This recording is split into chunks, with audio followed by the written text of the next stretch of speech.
ग्रंथ ये भी कहता है कि नारी तीर्थ के लिए जा रही है तो पति कभी रोके भी नहीं। तो पति हो तुम भी सुन लो, तुम्हारे लिए भी लिखा है। माताओं के लिए कहा गया है कि पति से आज्ञा लेके जाए, और पतियों को कहा गया है कि आप रोके नहीं। कोई मंदिर जाए, गुरुजनों के दर्शन के लिए जावे, तीर्थ यात्रा के लिए जावे, तो पति को आज्ञा दे देनी चाहिए, अनुमति दे देनी चाहिए। लिखा है, कहा गया न गच्छेत तीर्थ यात्रा भई पति आज्ञान बिना क्वचित। पति की आज्ञा लेकर के तीर्थ यात्रा के लिए जाओगे तो उसे यात्रा का बहुत बड़ा पुण्य, बहुत बड़ा फल मिलेगा। वर्णन है, लिखा गया है कि जो स्वामी का चरणामृत लेकर के नारी संतुष्ट होती है, उसे तीर्थ जाने की जरूरत नहीं पड़ती, तीर्थ ही उसके घर में स्वयं चल करके आ जाते हैं। श्लोक नंबर 25 है, 25 नंबर का श्लोक है, रुद्र संहिता पार्वती खंड, और अध्याय नंबर है 54। इसमें लिखा है जो नारी पति का चरणोदक। इसका मतलब ये नहीं कि पूरे दिन लड़ो और फिर अंगूठा धो करके पी लो, उसका अर्थ इतना सही नहीं है। पति पत्नी का रिश्ता बड़ा पावन है, बड़ा दिव्य है। यहाँ तक कहा गया कि हो सकता है कि भाई भी संग छोड़ दे, लेकिन 7 भांवरे पढ़ने वाली घरवाली अपने पति का संग नहीं छोड़ती, इसलिए पत्नी को पति की परछाई कहा गया है।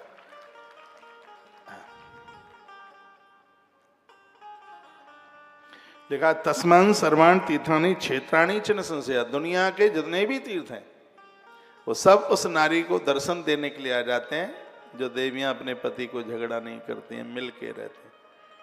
पूजा में, आरती में संग खड़े होइए, हवन यज्ञ में बैठिए, मठ मंदिर जाइए।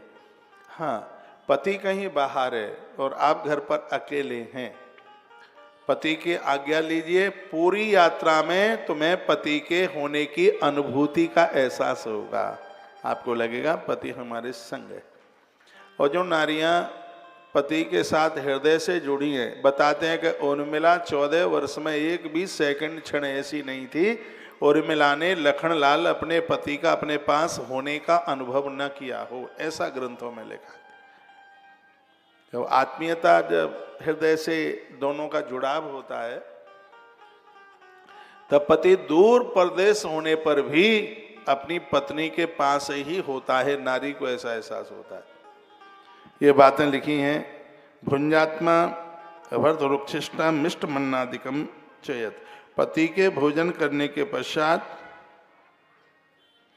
उसका उच्चिष्ट जो भी इष्ट अन्नादि हो उसे पतिव्रत महाप्रसाद समझकर, देखिए कल मैंने बोला है एक थाली में खाना तो ठीक नहीं है, लेकिन पति की थाली से जो बच जाता है उसे नारी लेती है तो वो महाप्रसाद का रूप उसके लिए धारण कर लेता है, ऐसा वर्णन होता है। देवता, पितर, अतिथि, सेवक, गाय एवं भिक्षुक को दिए बिना कभी भी नारी भोजन न करे।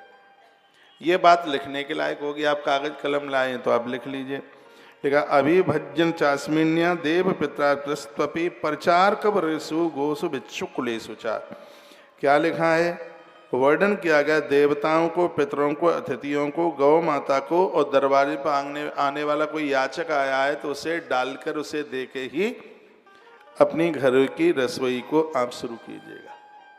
ये पातिव्रत धर्म बताया जा रहा है। लिखा है घर की समग्र सामग्री ठीक तरह से रखे, ससुराल का कोई भी सामान पियर न भेजे, नहीं तो माता पिता की दुर्गति हो जाएगी। एक बात और रिपीट करूं इस बात को, ससुराल का कोई सामान नारी को चाहिए कि वो उसे अपने पियर न भेजे। आजकल तो तिजोरी पियर में ही होती है, सोना चांदी से लेकर रुपया पैसा से लेकर सब मम्मी के पास रखा जाता है, सब वहीं भेज देते हैं। तो क्या सुंदर बात कही है, बड़ी अद्भुत बात कही है। तो इसमें आपके माता पिता का कल्याण नहीं हो रहा है, उन्हें दिक्कत हो जाएगी, उन्हें कष्ट हो जाएगा। इसलिए आपकी धरोहर, आप कोई भी आप अपना रुपया पैसा सामान, ससुराल का सामान आप पियर न भेजें। क्या अद्भुत बात कही। संयतोपस करादक्षा दृष्टा य परांगमुखी भविता सर्वदा देवी पतिव्रत परायणा। घर की समग्र सामग्री ठीक तरह से रखे, लिखा है कि घर का कोई भी सामान पति के कहे बिना बेचे नहीं, पुराना सामान भी, कबाड़ा जिसे कहते हैं, उसके लिए भी अनुमति मांगे, आज्ञा मांगे, तब ही उसका विक्रय करे, नहीं तो उसकी बिक्री न करे। सामान को ठीक ठाक से रखे, संभाल के रखे, तभी तो वो ग्रहणीय है। वो नित्य उत्साह युक्त सावधान पूर्वक रहे। और एक और अच्छी बात कही है, पता नहीं आपको अच्छी लगेगी कि नहीं, हृष्टा वह परांगमुखी। लिखा है कि घर की नारी को ज्यादा खर्चीला नहीं होना चाहिए। ये वर्णन है 28 नंबर 28 नंबर का श्लोक। उसके पास जो पैसा है धर्म कर्म पुण्य में लगे, अपने ऊपर खर्चा ज्यादा ना करे। लिखा है अधिक व्यय न करे। लिखा है कि पति की इनकम कम से कम भी हो, उसकी आय कम से कम भी हो, और उतने ही पैसों में घर चला दे, उसको सुलक्षणा गृहिणी कहते हैं। कम से कम पैसा उसके पास से वो अपना घर चला देती है। ये कहा है सर्वदा पातिव्रत धर्म का वह पालन करे, खर्चा कम करे। कुर्यात पत्न अनुज्ञाता नोपवासा व्रताधिकम। पति की आज्ञा को लेकर के उपवास शुरू करे। ठीक है, कितनी अद्भुत बात कही गई है। सुखपूर्वक आनंद से बैठे हुए अपनी इच्छा से पति के आवश्यक कार्य आ पड़ने पर, यार लिखा हुआ है दूर से हारा थका हुआ आया है, कोई जरूरी काम है तो उसको जगाए। दूर से यात्रा करके आ गया है तो वो उससे जगावे नहीं, उसको सो लेने दे। इससे नहीं तो पुरुष की आयु क्षीण होती है।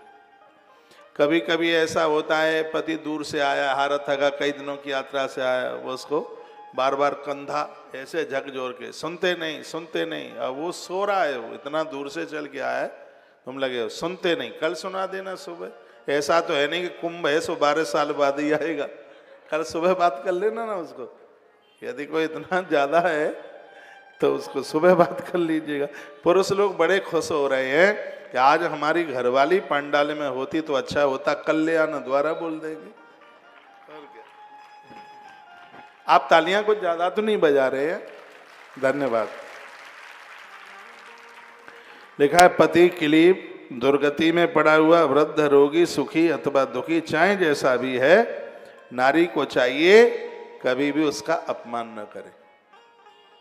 नहीं तो नार पाम यमपुर दुख नाना, नहीं तो वह नारी यमपुर जाएगी यमराज के यहाँ, उसका अपमान न करे।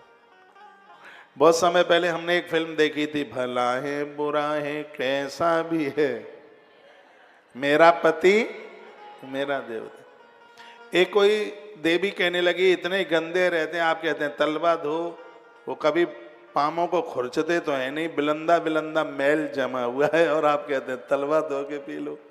हमने कहा कोई बात नहीं, मन को संतुष्ट कर लो कि बराह भगवान के कुछ अंश ज्यादा आ गए हैं श्रीमान में। एक देवी बोली क्रोध इतना करते हैं, मैंने कहा हो सकता है नरसिंह भगवान के कुछ गुण और ज्यादा आ गए होंगे, ये तो संतुष्ट ही तो करना है अपने आप को। तो कहा उसका अपमान न किया जाए।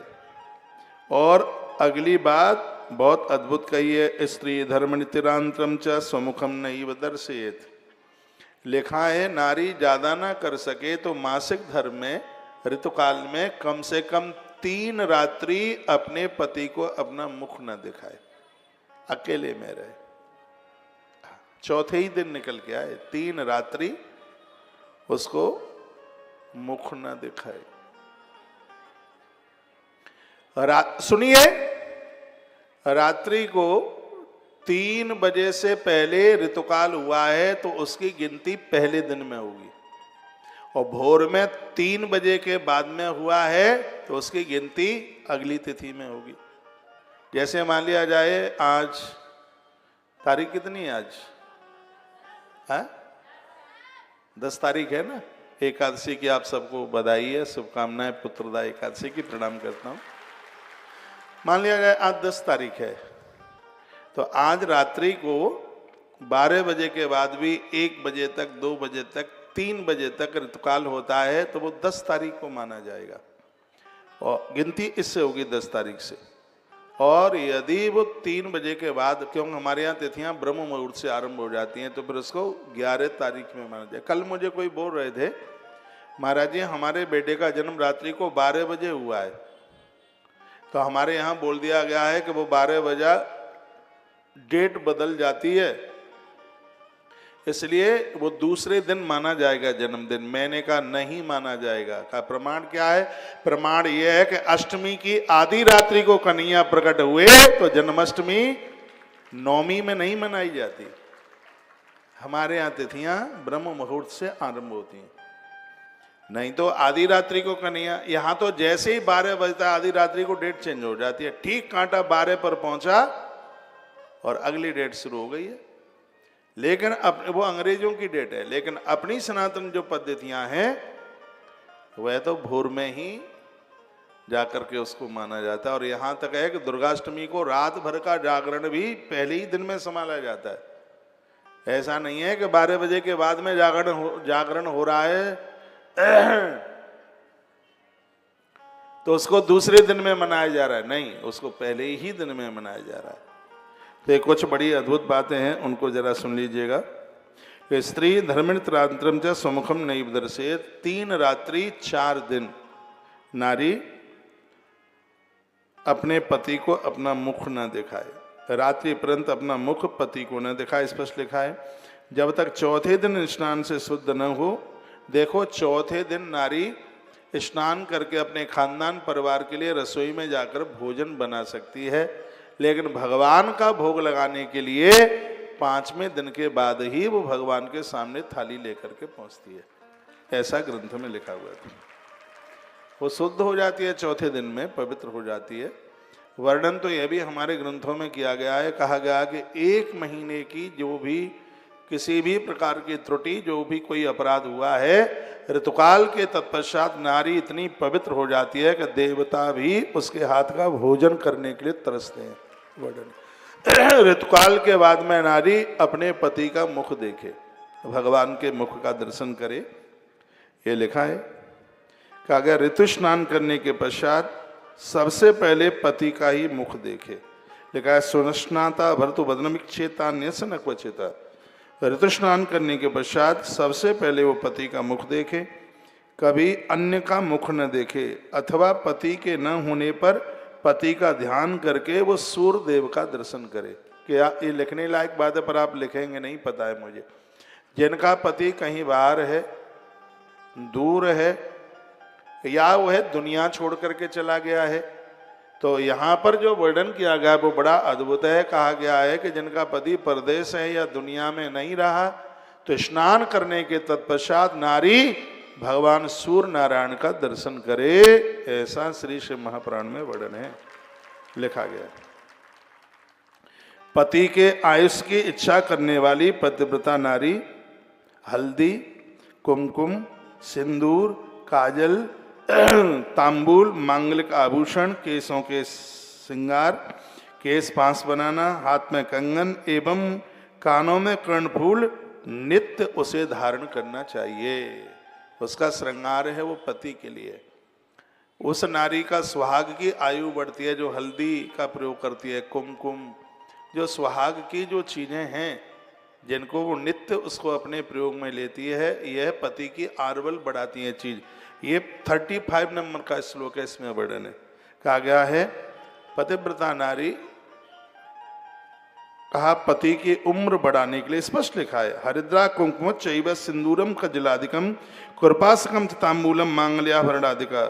कहा गया है कि पति की आयु बढ़ाने के लिए नारी को हल्दी, कुमकुम, मेहंदी, सिंदूर, काजल और मांगलिक आभूषण, केसों के जो आभूषण होते हैं वह है, हाथ में कंगन, क्या कड़ा, चूड़ियाँ, लिखा है कानों में कर्णफूल जिसको झुमकी वगैरह कहते हैं, नाक, कान और पाम नारी के कभी भी और हाथ सूने नहीं होने चाहिए।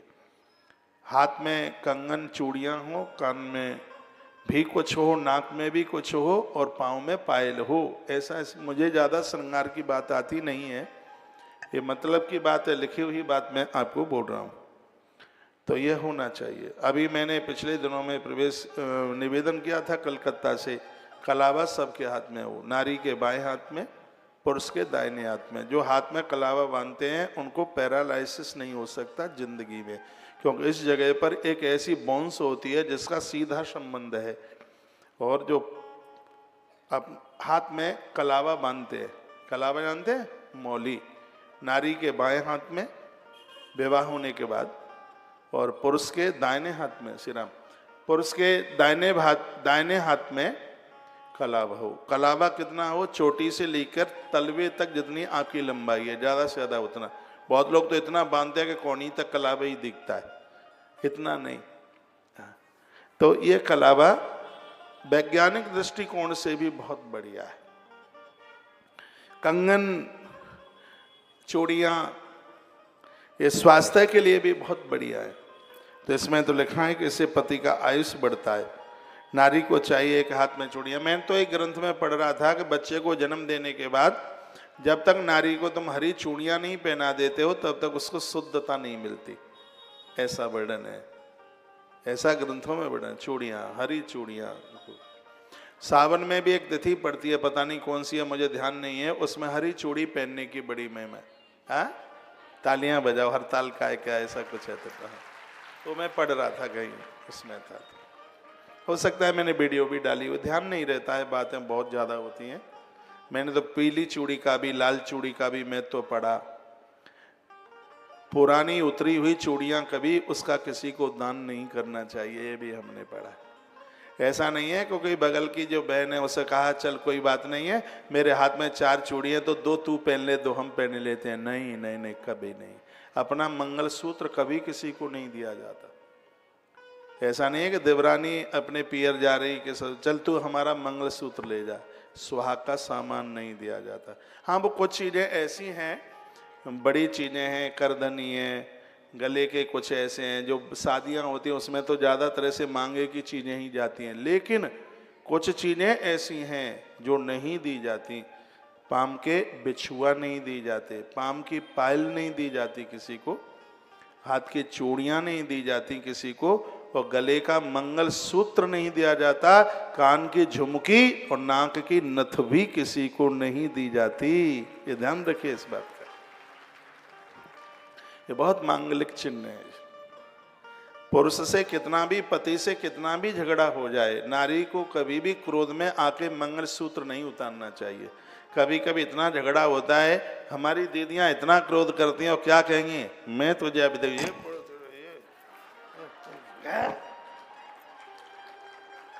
एक देवी ने तो अपनी पति की नाक फोड़ दी, नकले निकलाया, भारी था मंगलसूत्र, ये मारा फेंक करके क्रोध में। इतनी लड़ाई, इतना झगड़ा कि मंगलसूत्र उतार दें। जिस मंगलसूत्र के लिए कितना कार्तिक नहाया जाता है, जिस मंगलसूत्र के लिए कितनी करवा चौथ के व्रत किए जाते हैं, और वो मंगलसूत्र क्रोध में आकर के है और उसको उतार दें, ये तो बिल्कुल ठीक नहीं है। तो आइए मैं आपको, ये मेरा मंगलसूत्र है। हाँ, जैसे आपका मंगलसूत्र आपके पति के लिए है, मेरा मंगलसूत्र मेरे भगवान के लिए। ये पहन के हमें लगता है कि हम फालतू नहीं, हम पालतू हैं। हम बहुत छोटे छोटे होते थे, गांव में कुत्ते घूमते थे, तो एक बार बाबा ने कहा इस कुत्ते को न मारना क्योंकि पालतू है। मैंने कहा पालतू है मतलब? वो बोले कि इसके गले में पट्टा है, यदि इसको डंडा मारा ना तो लड़ाई हो जाएगी। जिन कुतरों के गले में पट्टा होता था वो पालतू, उनमें कोई डंडा नहीं मारता। जिसके गले में पट्टा नहीं है वो खूब मार खाते थे। जो उनके गले में पट्टा नहीं वो फालतू, जिनके गले में पट्टा वो पालतू।